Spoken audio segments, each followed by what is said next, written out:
Bonjour, c'est Romain Rissoan et aujourd'hui je voudrais vous parler de la fameuse inefficacité de la formation professionnelle. Pourquoi je vous parle de ça? Parce que je viens de voir une vidéo et je trouve ça super intéressant parce que la personne qui a rédigé cette vidéo, elle est extérieure à la formation et donc du coup elle s'est basée sur des chiffres qu'on trouve assez facilement sur internet qui expliquent que la formation ça sert à rien. Et pour répondre assez facilement et simplement, j'ai envie de vous dire oui, je suis d'accord, mais je vais vous expliquer pourquoi. Parce qu'en fait, la formation, c'est quand on va se former pour de multiples raisons. Je ne vais pas être très exhaustif dans les raisons, mais en gros, voilà. D'abord, on pense qu'on va se former pour développer sa compétence. Ça, c'est la chose la plus essentielle de ce qu'on peut attendre d'une formation. Développer sa compétence. Mais en fait, il y a bien d'autres choses qui sont associées à ça. Il y a développer le savoir-être. Alors, si on devait essayer de définir la compétence, c'est généralement les définitions, en tout cas celles que j'ai appris à l'école, c'est l'ensemble donc des connaissances, du savoir-faire et du savoir-être. Donc savoir, savoir-faire et savoir-être. Comment je vais me comporter. Déjà, c'est trois choses. Donc, quand aller en une formation, développer ses connaissances, son savoir-faire et son savoir-être, c'est déjà très compliqué en l'espace de quelques jours. Parce que souvent, les formations, ça a lieu en quelques jours. Donc, en fait, d'ores et déjà, quand on va en formation, on y va peut-être plus pour voir que pour acquérir tout ça. Sous-entendu, j'ai besoin d'être en contact avec quelqu'un qui me montre comment je me comporte. Exemple, je suis en formation transformation digitale. J'ai en face de moi un consultant en transformation digitale. Il est habillé comme ça, il s'exprime comme ça, il se comporte comme ça. Ça m'aide à me projeter sur ce que c'est que la transformation digitale, de le voir agir, le fameux savoir-être. Ensuite, le savoir. Le savoir, véritablement, de nos jours, Internet est d'une certaine manière amplement suffisant. Maintenant, passer du temps sur Internet pour se documenter sur je ne sais quel sujet, c'est assez chronophage. Et donc du coup, on a besoin d'un formateur pour nous guider vers quelles ressources utiliser, comment je me ressource, quels sont les meilleurs sites Internet pour me documenter sur tel sujet. Et donc du coup, ça va créer de l'enthousiasme au fond de moi pour mieux apprendre quand je serai sorti de la formation. Ensuite, il y a le savoir-faire. Alors effectivement, vous avez besoin de manipuler en formation, d'avoir des ateliers pratiques pour vous rendre opérationnel et savoir effectivement utiliser Facebook si c'est dans le cadre d'une utilisation de Facebook ou si c'est, je sais pas, moi savoir utiliser un marteau-piqueur, ben voilà, vous devez avoir manipulé le marteau-piqueur pour être compétent sur cet outil. Donc savoir, savoir-faire, savoir-être, trois éléments qu'il faut bien distinguer lorsqu'on va en formation.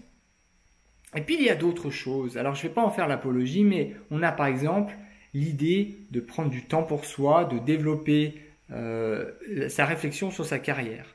Par exemple, quand je vais me former sur la transformation digitale, peut-être que je vais réaliser que mon entreprise, en fait, elle est vraiment finalement pas digitalisée du tout. Et donc, du coup, j'ai deux possibilités. Peut-être changer d'entreprise ou peut-être retourner dans l'entreprise et endosser une responsabilité supplémentaire à celle que j'ai déjà. Imaginons que je sois, par exemple, je sais pas moi, comptable dans mon entreprise, bah peut-être que je vais être comptable et avoir la mission supplémentaire de m'occuper de la digitalisation des processus comptables, ou voire même de la digitalisation des processus dans l'organisation parce que ça me plaît. Et donc du coup, ça va faire naître une vocation au fond de moi. Sous-entendu, au-delà de la fameuse compétence que l'on va rechercher en allant en formation, on va également rechercher des inspirations. On va être en contact avec les autres et ça va être cool. On va pouvoir avoir des idées nouvelles, on va stimuler sa créativité. Et ça, bien entendu, ça ne se mesure pas. On ne mesure pas le niveau de créativité, on ne mesure pas le niveau de connaissance, on ne mesure pas le savoir-être, on va simplement mesurer le savoir-faire. Et c'est pour ça qu'on dit que la formation professionnelle, ça ne sert à rien.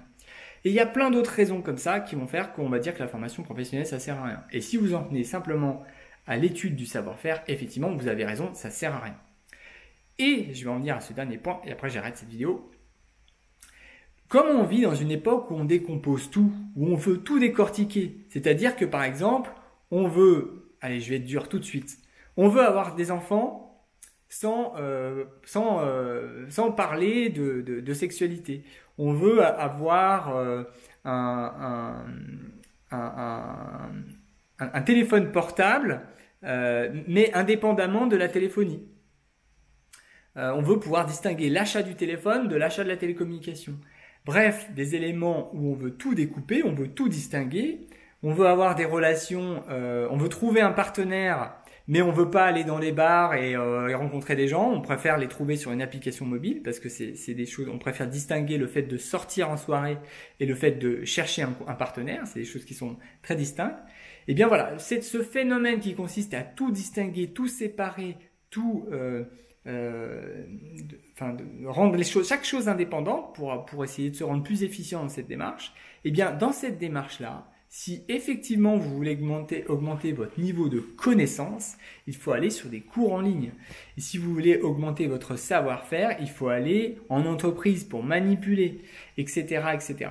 Donc, ça veut dire quoi? Tout ça, ça veut dire que, enfin, pourquoi je vous parle de ça? Plutôt pour vous dire simplement que, en fait, on est dans une époque où on décompose tout et donc la formation doit également être décomposée. On a besoin de savoir exactement pourquoi on va en formation. Il en résulte une conséquence bien connue de la part de beaucoup d'acteurs d'organismes de formation.